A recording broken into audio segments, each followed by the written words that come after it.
வேலை பார்த்த நீர் இப்போ என்ன வேலை செய்யுதுன்னு கேட்டான். அவன் சொன்னான் 17 வருஷம் போராளிகளே இருந்தேன். இப்ப என்ன செய்யுது, நான் புனர்வாழ்வெல்லாம் அழிக்கப்பட்டு நானும் என்னுடைய மனைவியும் தப்பி இஞ்சால வந்திருக்கிறோம். நமக்கு கல்லு வெட்ட தெரியுமா? கருங்கலில் எழுத்து வெட்டிடுமா? அவன் சொன்னான் போராளிகள் வந்தால் நான் தான் கல்லறைக்கு கல்லு வெட்டுவது பழக்கம். நான் கிட்ட திருவாசகத்தை வெட்டிடுவேன். அவன் சிரிச்சு போட்டுதான் 8ஆம் வகுப்போட நான் இயக்கத்துக்கு போட்டான். நீங்கள் எழுதி தரதான் வெட்டுவேன், எனக்கு திருவாசகம் தெரியாது, திருமுறை தெரியாது. ஆனா அவனிடத்துல ஒரு நேர்மை இருந்தது. சும்மா போய் பேச அந்த பேச்சு எனக்கு நன்றாக பிடித்தது. உள்ளதை உள்ளபடி சொல்லுகிறான். அப்ப நமச்சிவாய வாழ்கவில 6 வரி சிவபுராணத்துல அப்படியே அதை நாங்கள் சிவபூமி ஆபீஸில் நவநீதன் போட்டோ ஸ்டேட் எடுத்து அதை பெருப்பிச்சு கொடுத்தாங்க. தம்பி ஒரு கல்லு எவ்வளோ காசு? சின்ன கல்லுண்டா 20,000, பெரிய கல்லுண்டா 40,000. சரி, ஒரு சின்ன கல்லில் திருவாசகத்தின் இதை வரிய வெட்டி கொண்டு வாங்க, உங்களுடைய எழுத்து எல்லாம் சரியா இருந்தா அப்புறம் பார்ப்போம். ஒரு கிழமையில அந்த கல்லை கொண்டு அந்த இளைஞன் வந்தான். ஒரு எழுத்துக்குள்ள அச்சு போல எழுத்து. நான் முடிவெடுத்து விட்டேன், தம்பி நீதான் திருவாசகத்தை பதிப்பிக்க வேண்டும். 8ஆம் வகுப்பு படித்த அந்த இளைஞன் தான் 20-21 இளைஞர்களை வைத்து இந்த திருவாசகம் 656 பாடலையில் கருங்கலில் செதுக்குகிற வாக்கியத்தை சிவபெருமான் கொடுத்தார். இப்படி இந்த அரங்கத்தினுடைய படி அந்த மூலையிலே ஒருவர் வந்து கீழே இருந்தார். திருவாசக அரண்மனை அமைக்க வேண்டும் என்று எந்த கற்பனையும் என்னிடம் இருக்கவில்லை. திருவாசகத்தை ஈழத்தவர்கள் தான் சுவாசிக்கிறார்கள். நெருப்பிலே எரியாமல், காற்றிலே போகாமல், போரிலே அழியாமல் இருப்பதற்கு என்று தொடங்கினார். கல்லிலே பதிக்க சொல்கிறீர்களா? யாழ்ப்பாணத்திலே கருங்கல்லே. தஞ்சை பெருங்கோயிலை கட்டிய ராஜராஜ சோழன் 216 அடி உயரத்திலே கட்டினான். தஞ்சாவூரிலே கல் இல்லை. நல்ல சிந்தனையை நெஞ்சிலே சுமந்து கொண்டு போ, எல்லாம் வரும் உனக்கு. பல்லாயிரக்கணக்கான பக்தர்கள் தரிசித்திருக்கிறார்கள். சிவராத்திரி என்றால் 50,000 பேருக்கு மேலே இங்கே வந்து காலையிலே இருந்து தங்கள் கைகளினால் 108 சிவலிங்கத்துக்கு அபிஷேகம் செய்கிறார்கள். இன்றைக்கு திருவாசக அரண்மனையை பற்றி இந்த ஊடகங்கள் சகலதும் பெருமை பேசி உலகம் முழுவதும் திருவாசக அரண்மனையை பற்றிய சிந்தனை விரிந்திருக்கிறது. இந்தியாவிலே 2-3 பெரியவர்கள் நாங்கள் நிலத்தை தருகிறோம், உங்களுக்கு தேவையான உதவியை செய்கிறோம், அங்கே ஒரு திருவாசக அரண்மனை நீங்கள் அமைக்க வேண்டும் என்று பிடிவாதமாக கேட்டுக்கொண்டே இருக்கிறார்கள். திருப்பெருந்துறையிலே காணி தருகிறேன் என்று ஒரு செட்டியார், திருவண்ணாமலையிலே காணி தரலாம், திருவாசக அரண்மனை நீங்கள் வந்து அமைக்க வேண்டும் என்று கேட்கிறார்கள். என்ன ஆச்சரியம் வந்து நான் நினைந்து வணங்குவதுண்டு. சிவபூமி அறக்கட்டளை ஆரம்பித்து 25 ஆண்டுகள் பூர்த்தி அடைந்து விட்டது. 7 ஆண்டுகளுக்கு முதல் திருவாசக அரண்மனை 2018ஆம் ஆண்டு இதே ஆனி மாதம் திறந்து வைக்கப்பட்டது. திருவாசக அரண்மனை அமைக்க வேண்டும் என்று எந்த கற்பனையும் என்னிடம் இருக்கவில்லை. பல பேருக்கு தெரியும், இந்தியாவிலே திருவண்ணாமலையிலே ஒரு மகா நாட்டிலே திருவாசகம் பற்றி, திருமந்திரம் பற்றி 2 நாட்கள் திருமுறை மகா நாட்டிலே உரையாற்ற அழைத்திருந்தார்கள். அங்கே போய் உரையாற்றிய போது திருவண்ணாமலை வடக்கு வீதியிலே அந்த மண்டபத்திலே ஒரே நிகழ்ச்சி முடிகிற போது நான் உரையாற்றி ஒரு மணித்தியாலமும் 40 நிமிஷமும் அன்றைக்கு உரையாற்றினேன்.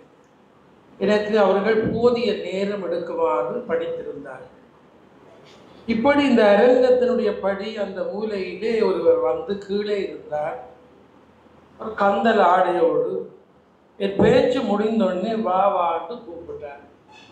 நான் போகவில்லை. பின்பும் அவர் கூப்பிடுகிற போது நான் வருகிறேன் என்று கையை காட்டினேன். அவர் கோபித்தார். வா என்று. எனக்கு பக்கத்தில் இருந்த பழனி என்று சொல்லப்படுகிற இந்திய திருமுறை மாநாட்டு ஏற்பாட்டாளர் அவர் பக்கத்தில் இருந்த சொன்னார், இங்கே பல பைத்தியங்கள் இருக்கு, நீங்கள் பேசாம இருப்போம். ஆனால் எனக்கு ஏதோ அவரிலே ஒரு சக்தி இருப்பது தெரிந்து நான் இறங்கி போன போது இருத்து ஆங்கிலத்திலும் விளக்கம் சொல்லி தமிழிலும் விளக்கம் சொல்லி திருவாசகத்தை பற்றி மிக அற்புதமான செய்தி எடுத்து கொண்டினார். நீங்கள் யார் என்று கேட்டேன். அதே உனக்கு எல்லாருடைய பேச்சு முடிஞ்சது. நானும் அவரும் சம்பாஷணை முடியவில்லை. சாப்பிட வர சொன்ன போது போகாமல் இருக்கிற போதுதான் அவர்கள் சொன்னார்கள், திருவாசகத்தை ஈழத்தவர்கள் தான் சுவாசிக்கிறார்கள். அங்கேதான் இறந்த ஒருவருடைய உடம்பை கொண்டு போய் திருப்பொற்றுண்ணம் அடித்து தெய்வீகமாக்கி இடுகாடு வரை திருவாசகம் பாடுவது ஈழத்தவருடைய பண்பாடு என்று நான் நன்றாக அறிந்தேன். எனக்கு பெரிய மகிழ்ச்சி. நீர் திருவாசகத்தை பற்றி பேசினீர், இன்னும் படியும் என்றார். எனக்கு அவர் என்னோடு பேசின பிறகு தெரியும் திருவாசகத்தில் இன்னும் படிக்க எவ்வளவு இருக்கு. அந்த மகான் விடுத்த வேண்டுதல் தான் திருவாசகத்தை நெருப்பிலேயோ வெயிலேயோ போரிலேயோ என்றும் அழியாமல் இருப்பதற்கு வசதி செய்யும். அதை யாழ்ப்பாணத்திலே செய்ய வேண்டும் என்று கேட்டபோது நான் புத்தகம் வெளியிட சொல்லுகிறார் நினைத்து நான் சொன்னேன், ஏற்கனவே நவநீத கிருஷ்ண பாரதியார் திருவாசகத்துக்கு குறி எழுதியிருக்கிறார், காரணரிலே அருளம்பலவர் எழுதியிருக்கிறார், 2 புத்தகம் இருக்கிறது. அவர் சிரித்து விட்டு சொன்னார், புத்தகத்தை நான் சொல்லவில்லை, நெருப்பிலே எரியாமல் காற்றிலே போகாமல் போரிலே அழியாமல் இருப்பதற்கு என்று தொடங்கினார். அப்பொழுதுதான் நான் கேட்டேன், கல்லிலே பதிக்க சொல்கிறீர்களா? ஓம் என்றார். நான் சொன்னேன், யாழ்ப்பாணத்திலே கருங்கல்லே. அவர் இன்னும் கோபம் வந்து சொன்னார், தஞ்சை பெருங்கோயிலை கட்டிய ராஜராஜ சோழன் 216 அடி உயரத்திலே கட்டினார், தஞ்சாவூர்லே கல் இல்லை, எங்கேயோ இருந்து எடுத்துக்கொண்டு வந்து கட்டினார். இப்ப எல்லாவற்றுக்கும் இல்லை இல்லை என்று மறுப்பான் சொல்லுகிறாய், ஒரு முயற்சியையும் செய்யாமல் மறுக்கிறாய் என்று கோவித்தார். நான் உடனே அவர் கையை பிடிச்சு நான் முயற்சி செய்கிறேன். இப்ப திருப்பியும் என்ன சாப்பாட்டுக்கு கூப்பிட்டார்கள். எல்லாரும் சாப்பிட்டாச்சு, நீங்கள் யாருக்கு இதை விளங்கப்படுத்த அவர் சொன்னார், சரி எல்லாரும் பேசுறார்கள் போ, ஆனால் காசு இல்லை என்று கவலைப்படாது, நல்ல சிந்தனையை நெஞ்சிலே சுமந்து கொண்டு போ, எல்லாம் வரும், உனக்கு கஷ்டம் இல்லை, கவலை இல்லை, காரியம் நடக்கும் போ. விடிய காலை எழும்பி அந்த திருவண்ணாமலை முழுக்க சுத்தி பார்க்கிறேன். அதுக்கு பிறகு 2-3 எத்தனையோ சித்தர்கள் அங்கே இருக்கிறார்கள். அவர் கண்ணிலேயே படுவதாக இல்லை, முகமே ஒரு கழுவாத தோற்றம் தான். திருநீறு இல்லை, விருத்திராட்சம் இல்லை, வேறு எந்த ஒரு வஸ்திரம், சாதாரண ஒரு உடுப்பு, அதுவும் கசங்கிற உடுப்பு, ஒரு பை வச்சிருக்கிறார், அவ்வளவுதான். ஆனால் பேசிய வார்த்தைகள் மிக பெருமதியான. திருவாசகத்தினுடைய தொடக்கத்திலிருந்து அச்சோ பதியத்துக்கு இடையில அவர் எங்கெங்க போய் வந்தாருன்னு என்னால இப்பவும் சொல்ல முடியவில்லை. அந்த மகான் போட்ட பிச்சை தான். கொழும்புக்கு வந்து அப்போ இங்கே யாழ்ப்பாணத்திலிருந்து போயிலாது வந்து இதே சிந்தனையாக இருக்கிறது, இது கை கூடுமா?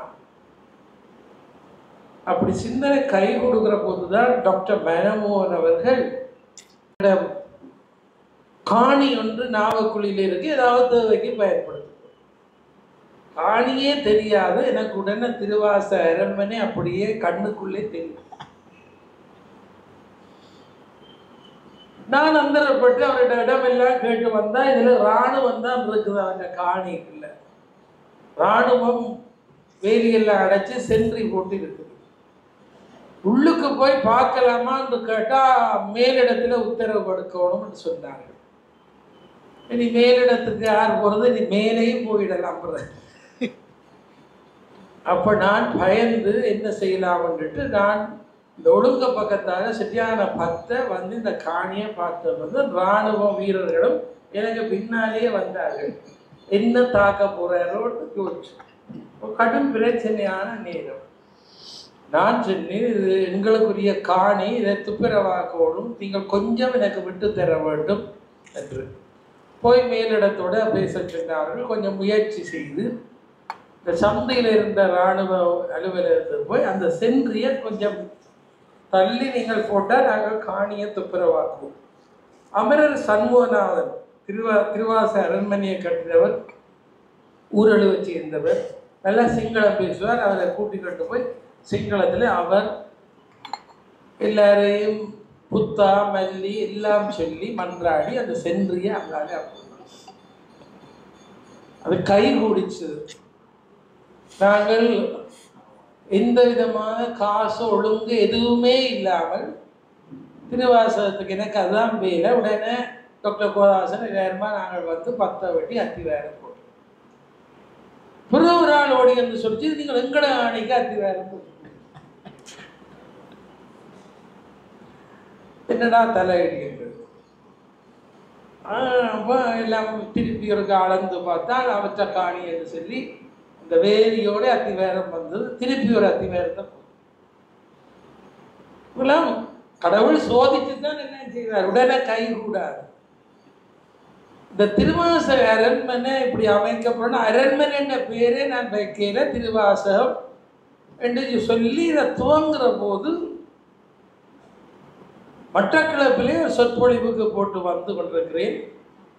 அப்போ அங்கே மயிலம்பாவளி காமாட்சி அம்மன் கோயிலுக்கு போய் அங்கே கும்பிட்டுட்டு வர்ற போது இந்த கருங்கல் வெட்டக்கூடிய ஆட்கள் இந்தியாவிலிருந்து எடுப்பிக்க வேணும், எப்படி எடுப்பிக்கலாம் அப்படி வேணும் அவரோட பேசினேன். அவர் சொன்னார்கள், கல்லு சிற்பகாரரை கூப்பிடலாம், எழுத்து சரியா வெட்ட வேணும், எழுத்து பிழை இல்லா வெட்டணும், கஷ்டம். ஆனால் எங்கள் இன்னும் நினைவாகட்டு கல்லுகள் வெட்டுறவன் நான் தாரோம். அவர் நம்பரை வாங்கி வந்து அத்திவேரம் போட்டுட்டு இந்த வினோத்தை கூப்பிட்டு கேட்டேன். கிளிநொச்சி பாரதிபுரத்துலேருந்து வந்தார், சின்னப்படி. தம்பி நீர் என்ன வேலை பார்த்த, நீர் இப்போ என்ன வேலை செய்யுதுன்னு கேட்டான். அவன் சொன்னான், 17 வருஷம் போராளிகளே இருந்தேன், இப்போ என்ன செய்யுது, நான் புனர்வாழ்வெல்லாம் அழிக்கப்பட்டு நானும் என்னுடைய மனைவியும் தப்பி ஜால வந்திருக்கிறோம். நமக்கு கல்லு வெட்ட தெரியுமா, கருங்கலில் எழுத்து வெட்டிடுமா? அவன் சொன்னான், போராளிகள் வந்தால் நான் தான் கல்லறைக்கு கல்லு வெட்டுவது வழக்கம். அப்ப நான் கேட்டேன், திருவாசகத்தை வெட்டிடுவான். அவன் சிரிச்சு போட்டுதான் 8ஆம் வகுப்போட நான் இயக்கத்துக்கு போட்டான். நீங்கள் எழுதி தரதை வெட்டுவேன், எனக்கு திருவாசகம் தெரியாது, திருமுறை தெரியாது.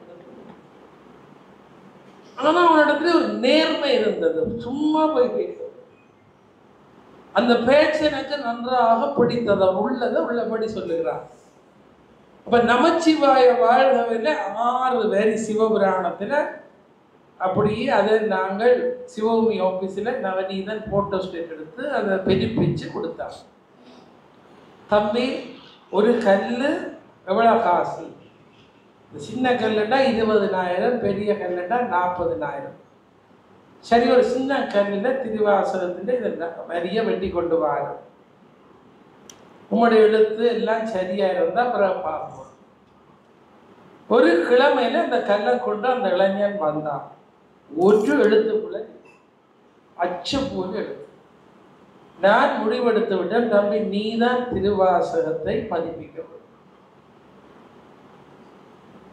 8ஆம் வகுப்பு படித்த அந்த இளைஞன் தான் 20-21 இளைஞர்களை வைத்து இந்த திருவாசகம் 656 பாடலையில் கருங்கல்ல செதுக்குகிற வாக்கியத்தை சிவபெருமான் கொடுத்தார். எல்லாரும் வந்து எத்தனையோ முயற்சி செய்துட்டார்கள் ஒரு எழுத்துப்புல தேடி. இன்னும் கண்டுபிடிக்கவில்லை. நாங்கள் மரவம்புல சச்சியானந்த வையாட்டு ஒரு புத்தகம் வாங்கினோம். பேராசிரியர் குமார வடிவேல் அவர்கள் இன்னதுதான் நீங்கள் பதிப்பித்தார் நல்ல என்றார்கள். பேராசிரியர் சுசீந்திர ராஜா அவர்கள் நோய்வாய்ப்பட்டிருந்த காலத்திலும் தன்னுடைய மகன் மருத்துவரிடத்திலே ஒரு புத்தகத்தை அனுப்பி இந்த புத்தகத்திலே ஒரு எழுத்து பிழையும் என்றார்கள். கடைசியாக அந்த சுசீந்திர ராஜா அவருடைய அந்த புத்தகத்தை வைத்து தான் நாங்கள் செய்தோம். ஒரு எழுத்து பிழை என்றால் உடனே ஒரு கல்லை நீக்க வேண்டும். இப்ப எல்லாரும் சும்மா சுத்தி பார்த்துட்டு நல்லா இருக்குன்னு போறாரு. வெறுக்காரையும் சுத்தி பார்த்துட்டு நல்லா இருக்குன்னு போனா கோவம் வருது. கொஞ்ச நேரம் நின்றுட்டு போகும். எவ்வளவு கஷ்டப்பட்டு கல்லை பொழிஞ்சு இவ்வளவு கஷ்டப்பட்டு திருவாசை அரண்மனை வச்சா சும்மா டூர் போயிட்டு நாங்கள் கெசுனா பீச்சு போனாங்க, இங்கே போனாங்க, இதே மாதிரிக்கா பார்த்துட்டு போகிறோம். அதுதான் சில வர்றாரு வந்தபடி இப்படி போவார்கள். எதில் நின்று படம் எடுக்கலாம்னு கேட்பார்கள். சிலர் கேட்காமலே படம் எடுக்கலாம். ஒருவரும் இது யார் கொத்தினார்கள், எப்படி செய்தீர்கள் அப்படி கேட்பவர்கள் மிக குறை. கஷ்டப்பட்டு அது தைப்பொங்கலுக்கு கூட அவங்க இரவா இருந்து கல்லு பொழிஞ்சிட்டு 1.5 வருஷம் விட்டிய 10 மணிக்கு காசு வாங்கி கொண்டுதான் அந்த 21 பேரும் தைப்பொங்கலுக்கு போனாங்க. இங்கேயே படுத்திருந்து இங்கேயே தங்கி இருந்து அவர்கள் சாப்பாடு போட்ட நாய் ஒன்று இன்னும் இந்த கோயில்ல படுத்துருக்கு. பாவம் இங்கேயே இருக்கு அந்த நாய். நாங்கள் கொண்டு வரையில இந்த சிற்பிகள் போட்ட சாப்பாட்டுல நாய் இருக்கு. அது பெரிய பாக்கியசாலி. நாயிற்கடையாய் கிடந்த அடியேனும் அது திருவாசத்தை ஒரு நாள் சுற்றி வருது. இந்த பெரிய ஏனையின் ரோட்டில் போய் ஒரு நாளும் குறுக்க போனது கிடையாது. இங்கே இருக்கும். அங்கே இருக்கிற அரும்பொருட்காட்சியகத்துக்கு அது என்ன செய்யுது, நடபாதையால தான் எலோலைனால போகுது. அங்க 7 வருஷம் அந்த நாய் இங்கே இருக்கிறது. இதெல்லாம் அதிசயம். நான் இதை எல்லாத்துக்கும் சொல்ல முடியாது. எனவேதான் திருவாசக அரண்மனை இப்படித்தான் உருவானது.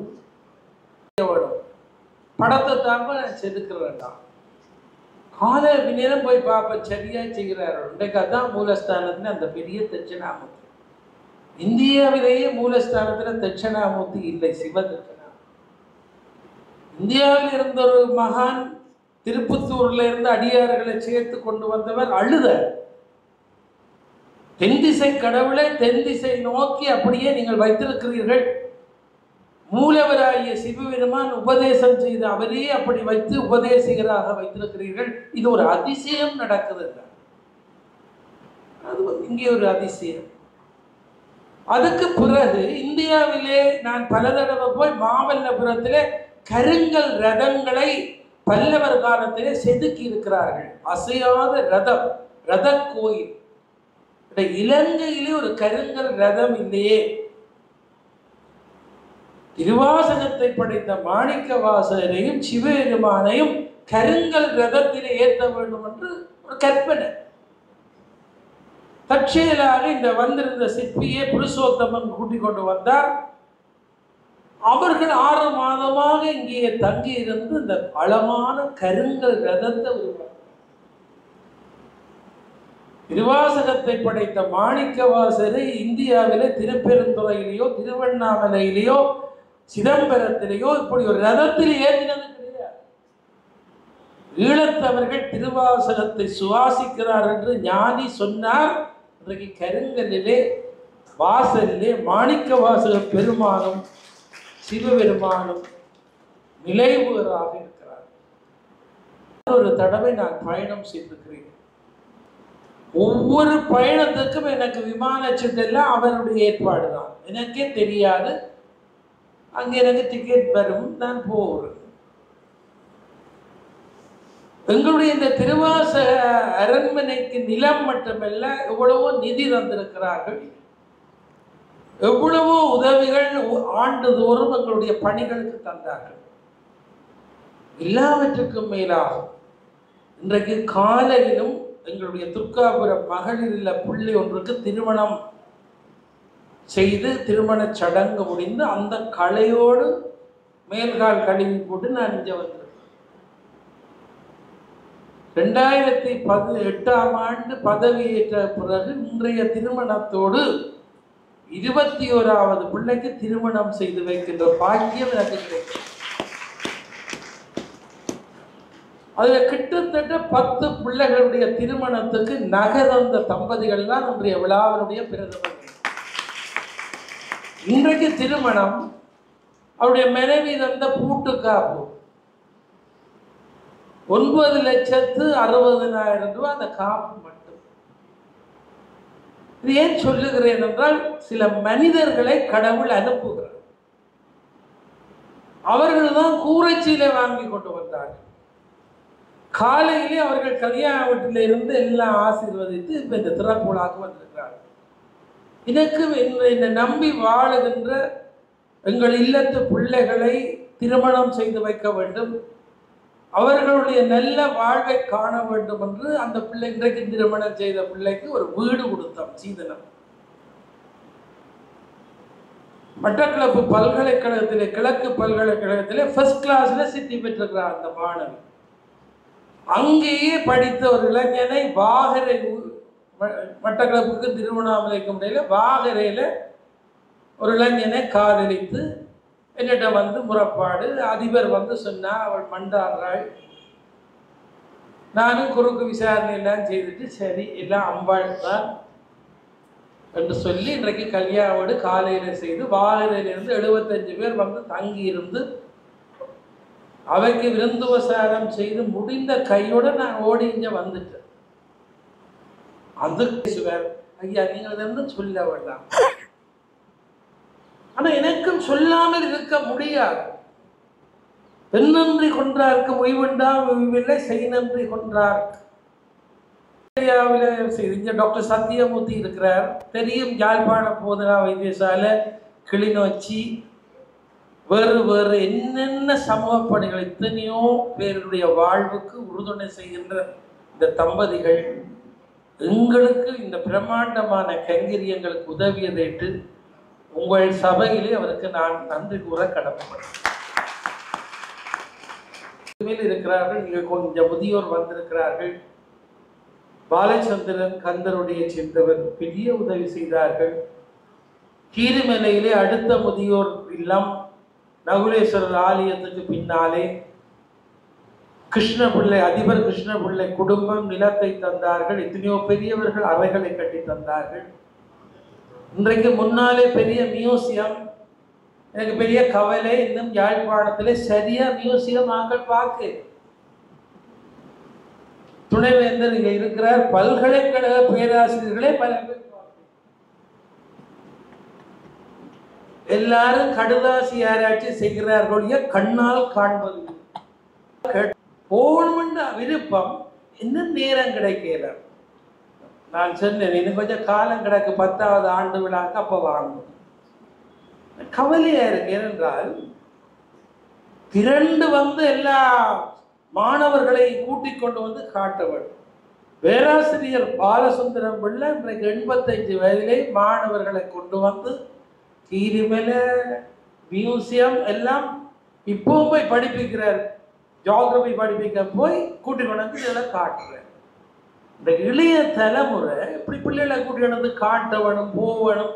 இந்த அக்கறை என்ன வேலை செய்தோம், எங்களுடைய அடிப்படைகளை காப்பாற்று கேட்டா பூச்சி. என்ன செய்தோம் நாங்கள்? ஆத்மீகத்தின் பெயரால் ஆழ சிந்தித்து சில காரியங்களை இந்த நாவக்குரிய சுத்தியை நாங்கள் செய்திருக்கிறோம். அதை எல்லாரும் நீங்கள் உணர்ந்து கொள்ளுங்கள். நடைபெறுகிறது. என்னுடைய மூத்த சகோதரன் ஸ்ரீஸ்கந்தமூர்த்தி முழு நேர தொண்டாக இங்கே இருந்து அவர்களை பாடியவர். பாவம், ஒரு தனியாள். இன்றைக்கு முழு நேரம் வந்து அன்னதானம் பங்கிடுவார். ஆசிரிய கலாசாலைக்கு அதிபராக இருந்தேன் என்றோ அல்லது ஒரு பிரதி கல்வி பணிப்பாளராக இருந்த ஒன்றில் பாவம் போற வாரவில கூப்பிட்டு சாப்பிட்டு போகும்போது சாப்பிட்டு எனக்கு நானே வியாழக்கிழமை நானே அன்னதானத்துக்கு வந்தது கிடையாது. எனக்கு அவ்வளவு வேலை. நானே சில நேரம் இதில் வந்து நானும் ஒரு இதை எடுத்து கையை நீட்டி வாங்கி சாப்பிட்டுட்டு போறேன். எப்படி இதெல்லாம் இயங்குது என்பதை எனக்கு தெரியவில்லை. கடவுள் நடத்துகிறார், அதை விளங்கிக் கொள்ளுங்கள். இந்த செம்மணி வளைவுக்கு பக்கத்திலே இன்றைக்கு இந்த வளைவு, செம்மணி வளைவிலே முருகன் அந்த இடத்திலே வருவதற்கு கூட அந்த சிந்தனையை நான் தான் ஏற்படுத்தினேன். யாரும் நம்ப மாட்டார். ஆஸ்திரேலியாவிலே டாக்டர் எங்களுடைய கமலநாதன் அவருக்கு சொன்னேன், சுவாமி விவேகானந்தர் வந்து நாவக்குழி போயிட நிலையத்தில் இறங்கி இந்த வாசல்ல இருந்து சோடனை சோடிச்சு ஊர்வலம் கொண்டு போனது என்று பதிவு செய்திருக்கிறார். எனவே இதிலே ஒரு முருகப்பெருமானுக்கு ஒரு வளைவு கட்ட வேண்டும் என்று ஆஸ்திரேலியாவில் ஒரு விழாவிலே கேட்டேன். அவருடனே வந்து இங்கெல்லாம் பேசி அது இன்றைக்கு வளைவு திறக்கப்பட்டு விட்டது. சிந்தனையை கொடுத்தது நான், என்னுடைய பணம் இல்லை, நான் நின்று கட்டவும். அதுக்கு பக்கத்தில் இன்றைக்கு சிவலிங்கம் வைக்கப்பட்டிருக்கிறது. அந்த நிலம் வேறொரு தென்னிலங்கையில் இருக்கிறவங்க கொடுக்க ஆயத்தப்படுத்தப்பட்ட போது கடும் முயற்சி செய்து இன்றைக்கு சிவபூமிக்கு அதில் 2 ஏக்கர் நிலம் எடுக்கப்பட்டு இப்போ மண் பரவப்படுது. எதற்காக என்றால், விழப்போகின்ற மந்திரிமனையினுடைய வடிவத்தை இங்கே கொண்டு வந்து, எப்படி லண்டன்ல ஷேக்ஸ்பியருடைய டூப்ளிகேட் வீடு இருக்குதோ, எப்படி தோமஸ் அல்வா எடிசனுடைய வீடு விழப்போகிற அமெரிக்க வீட்டுக்கு இன்னொரு டூப்ளிகேட் இருக்கோ, ஏன் மந்திரிமனைக்கு ஒரு இன்னொரு டூப்ளிகேட்டை கட்டி டூரிஸ்ட் எல்லாம் வந்து நின்று காப்பாற்ற வேண்டும் என்பதற்காக அந்த 2 ஏக்கர் நிலம் எடுக்கப்பட்டு இதுவரை கஷ்டப்பட்டு 30 லட்சம் ரூபாவுக்கு மண் போட்டிருக்கிறோம். கொஞ்சம் மண் ஆர்டிஓ எங்களுக்கு தந்தார்கள். இப்போ நாங்கள் கவர்னரை கேட்டுக்கொண்டே இருக்கிறோம், மண் நிரப்பி அதுக்கு படமெல்லாம் வரைஞ்சாச்சு. இப்போ சிங்கள அதிகாரிகள்கிட்ட இல்லை, தமிழ் அதிகாரிகள்கிட்ட அதுக்கு அனுமதி எடுக்கிறதுக்கு அந்த படிவம் இந்த படிவம் கொண்டு போய் 1.5 வருஷம் அந்த அனுமதிக்கு சுற்றி கொண்டு இருக்கு. இதுதான் யாழ்ப்பாணம். என்ன வேலை செய்ய போறோம்னு சொல்லியாச்சு, எதற்காக செய்ய போறோம்னு சொல்லியாச்சு. அப்படியே அந்தந்த மேசையில அலுமாரியில ஃபைல் இருக்கும். நீங்கள் நிரப்பினதெல்லாம் பிள்ளையண்டு திருப்பி அப்படியே கட்ட தந்து விடுவார்.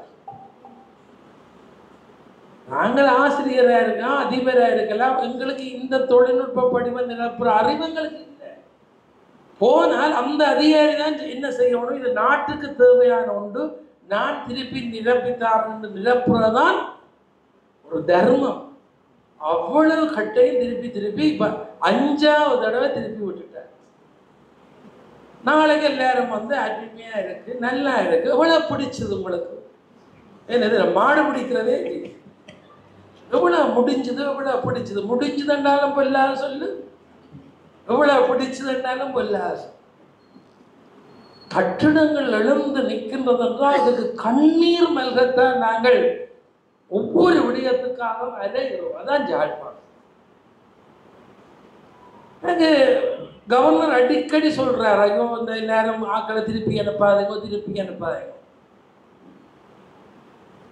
எந்த அலுவலகத்தில் போன உடனே ஒரு அலுவலை செய்யக்கூடிய, அப்ப எனக்கு எல்லாரையும் தெரிஞ்ச எனக்கே இந்த கஷ்டம் வந்தா சாதாரண ஒரு மனிதனுக்கு எப்படி இருக்கு. அதனாலதான் நான் உங்களை எல்லாரையும் பார்த்து கெஞ்சி கேட்கிறீங்க. எத்தனையோ பெரியவர்கள் இருக்கிறீர்கள், ஒரு நல்ல விஷயம் ஒப்புவர போதுன்னா நீங்களே பையில தூக்கி கொண்டு போய் எல்லாருமா செய்து ஒரு வாரத்துக்குள்ளே உள்ள ஒப்பேற்று, இல்லைன்னா இப்படித்தான் யாழ்ப்பாணம் இருக்க. அது எந்த மாற்றம் இல்லை, ஒரு குளமும் தோண்ட மாட்டேன். ஒரு குளத்தை புனர் நிர்மாணம் செய்யன்னு கேட்டால் அங்கே ஜேசிலன் இருக்கிறார், ஆணையாளராக இருந்தவர் பிராமண கட்ட குளத்தை தூர்வாரியம் செய்யணும்னா ஜேசிலன் சொல்வார், இது எம்பவர்மெண்ட் டிபார்ட்மெண்ட்டே நீங்கள் பெர்மிஷன் எடுக்கணும், நீங்கள் கவர்னர் ஆஃபீஸில் பெர்மிஷன் எடுக்கணும், நீங்கள் என்ன ஆர்கியோலஜியில் பெர்மிஷன் எடுக்கணும், நீங்கள் பிறகு நீர்ப்பாசன திணைக்களத்திட்ட பெர்மிஷன் எடுக்க வேணும் என்று அவர் பாவம் சொல்லி விடுவார். இவ்வளவு எடுத்து குளம் கரைக்க வேண்டும் என்ற தேவை எனக்கு. அந்தந்த ஊர்ல இருக்கிற தொண்டர்களே, நீங்கள் உங்களுக்கு எல்லா அனுமதி இருந்தாலும் குளங்களை தோண்டும் போது தண்ணி வெளியில நிற்காமட்டா ஒரு 10 தொண்டர் நினைச்சா செய்து முடிக்க கடைசி மற்றும் படிவங்களோட இந்த தமிழினம் இருக்கு. பெரிய கவலையில தான் நான் இந்த தலைமை உரையில சொல்றேன். பெரிய கஷ்டம். இதே போலத்தான் அது கீரிமலையாக இருக்கலாம், அந்திரேட்டி செய்கிற இடத்துல கல் வெட்டுது எல்லாரும் அழுதொண்டு தான் இருக்கிற யாழ்ப்பாணம் முழுக்க எல்லாரும் கொண்டே அஸ்தி போடுறாங்க. இது இல்லை. எனவேதான் பெரியோர்களே, எப்படி திருவாசகன் எப்படி இதெல்லாம் கை கூடுகிறது என்றால் அதுக்கு ஒரு தெய்வ சக்தியும் சில நல்ல மனிதர்களுடைய தொடர்பும் நல்ல கைங்கரியங்கள் ஒப்புவர வேண்டும் என்கிற நினைப்பும் நித்திர வராமல் செய்வதனாலே இது நடக்குது. எனவே என்னுடைய தலைமை உரை நீண்டதாக இருந்தாலும் இந்த அரங்கம் அடைய வாயிலாக நீங்கள் எல்லாரும் பயன்படுத்துங்கள். இன்னத்துக்கு திருவாசகத்துக்கு திருமுறைக்கு. இன்றைக்கு திருமுறையில தான் நடனமாட இருக்கிறார். நல்ல நாடகத்துக்கு நாடகத்தால் நடிகார் போல் நடித்தென்று பாடினார். நல்ல நாடகத்துக்கு நல்ல இசையரங்கத்துக்கு நல்ல விஷயங்களுக்கு பயன்படுத்தணும். இப்போ மண்டபம் கட்டணும்னா நாளைக்கு கட்சி கூட்டத்துக்கு ஒரு நாவக்குடியில் மண்டபம் தாங்குவோம் இருப்பார். அது எனக்கு பெரிய கஷ்டம். துர்கா மணி மண்டபம் இருக்குது. எத்தனையோ பேர் என்ன பதில் மற்ற பக்கத்துக்கு போகிறார். ஏனென்றா கட்சி கூட்டத்துக்கு தெரியும். மண்டபம் இருக்க அது ஒரு பக்கம். இது என்ன நோக்கத்துக்காக கட்டப்பட்டிருக்கு? ஒரு கட்சியோட நான் பகை இல்லை. இது திருவாசக அரங்கம். அதனால இத்தகைய மண்டபங்களுக்கான தேவையை இத்தகைய மண்டபங்கள்ல இருந்து எதிர்கால தலைமுறைக்கு என்ன கொடுக்கலாம் என்று பாருங்க. எனவே இந்த மண்டபத்துல நாளைக்கு என்ன செய்யலாம் என்று கேளு. அப்படியான எல்லா விஷயத்துகளுக்கு கஷ்டம். நாங்கள் துர்கா மணி மண்டபம் அது கூட அந்த காலத்துல நான் தான் நிலம் எல்லாம் எடுத்து கட்டி இப்ப அந்த மண்டபத்துல அடிக்கடி சில பேர் என்னோட மோதி கொள்வார். கோயில் வீதி அந்த மண்டபத்துல நாங்கள் வேற கூட்டங்கள் வைக்கிறார்.